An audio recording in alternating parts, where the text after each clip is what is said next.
what I tell people and what I tell my teams and what I tell the organizations that I work with is tell the story of your compliance. Tell the story. So many of us, when we get that letter or that notification or that phone call, whatever it is, we get so wrapped up in, oh, we're being audited. Oh my goodness, we need to pull together the evidence. And what I have found is that people are so busy trying to pull together evidence and show evidence of compliance, they forget to tell the story of what that evidence is demonstrating. How does it demonstrate compliance? How does it work within your organization?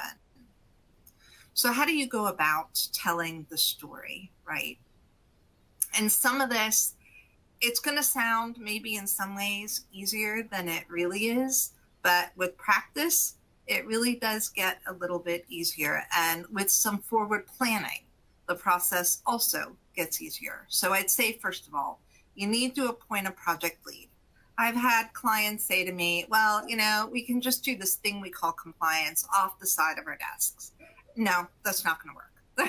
You need to appoint somebody who can be responsible for the audit, who can coordinate stakeholders, who can coordinate responses, who can help gather the evidence, and someone who's accountable for leading that project.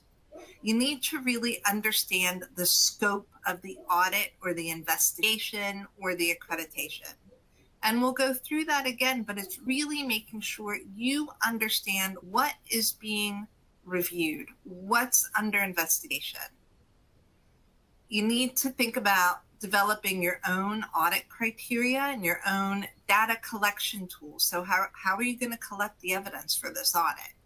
Do you have some sort of organized method that you're going to collect the information that you need to then present to your auditor or your regulator? Look at your stakeholders. Who's going to need to support you? Who are you going to get information from? Who might need to participate in face-to-face interviews? Establish a central repository for your evidence. So you're gathering all this information. You're gathering, you've got a project plan.